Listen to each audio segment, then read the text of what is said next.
Bonjour les enfants! Aujourd'hui, nous allons apprendre à calculer l'aire du trapèze et du losange. Souviens-toi que tu peux cliquer sur pause ou revenir en arrière si tu trouves que ça défile trop vite. Regarde la capsule autant de fois que tu le désires afin de bien retenir les formules. Petit rappel sur l'aire. L'aire est un nombre qui exprime la mesure d'une surface. Son unité de mesure est le centimètre carré, le mètre carré, etc. Découvrons tout d'abord le trapèze. Rappelons les caractéristiques du trapèze. C'est un polygone à quatre côtés qui contient une petite base et une grande base et qui a une paire de côtés parallèles. Voici les éléments dont nous avons besoin pour calculer l'aire d'un trapèze. Il y a donc la petite et la grande base ainsi que la hauteur qui est un segment de droite perpendiculaire à la petite et à la grande base. Nous observons que le trapèze est composé de deux triangles. Le triangle blanc a pour base la petite base du trapèze et le triangle bleu a pour base la grande base du trapèze. Étant donné que l'aire du triangle est base fois hauteur divisée par 2, nous allons faire un mix de cette formule. Nous pouvons donc en conclure que la formule pour calculer l'aire d'un trapèze est grande base plus petite base fois hauteur divisé par 2. Je te propose un petit exemple pour vérifier si tu sais appliquer la formule.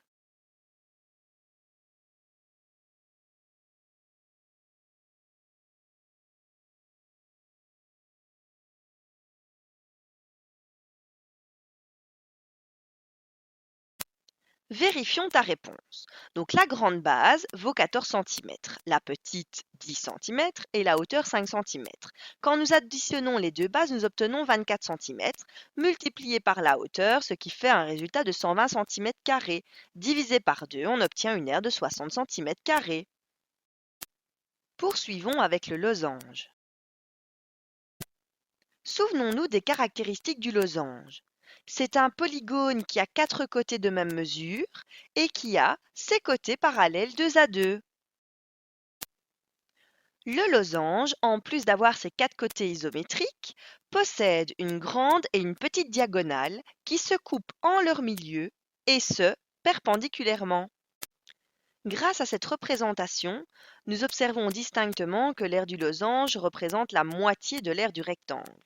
Étant donné que la longueur du rectangle équivaut à la grande diagonale du losange et que la largeur du rectangle équivaut à la petite diagonale du losange, voici sa formule. Pour calculer l'aire d'un losange, nous appliquerons donc la formule suivante, grande diagonale fois petite diagonale divisée par 2, ou inversement, petite diagonale fois grande diagonale divisée par 2, peu importe. Petit exemple pour vérifier si tu sais appliquer la formule.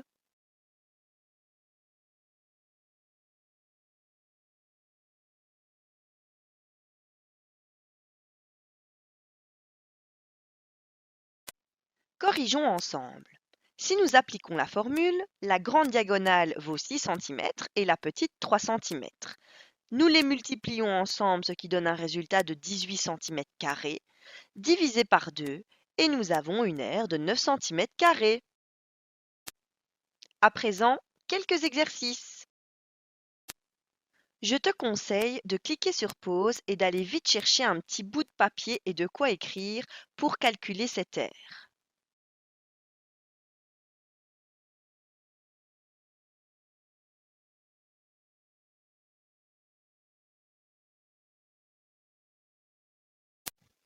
Vérifions si ta réponse est correcte. Il s'agit d'un trapèze, donc nous appliquons la formule grande base plus petite base fois hauteur divisé par 2.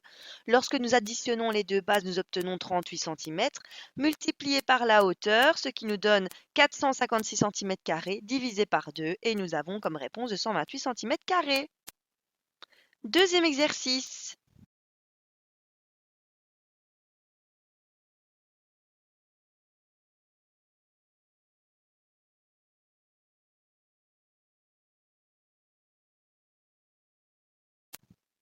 As-tu trouvé la réponse? Corrigeons ensemble. Il s'agit d'un losange, donc la formule est grande diagonale fois petite diagonale divisée par 2. Quand je remplace par les données, nous obtenons 8 cm fois 6 cm, ce qui fait 48 cm² divisé par 2. Nous avons une aire de 24 cm². Exercice suivant.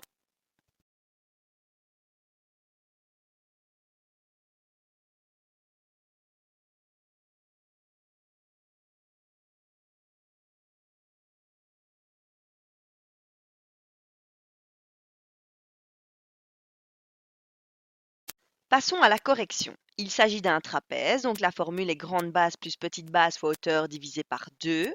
Si j'additionne les deux bases, j'obtiens 7 cm. Multiplié par la hauteur de 3 cm, j'obtiens un résultat de 21 cm² divisé par 2 et j'ai une aire de 10,5 cm². Dernier exercice, concentre-toi. Lis attentivement la question et ensuite réponds-y.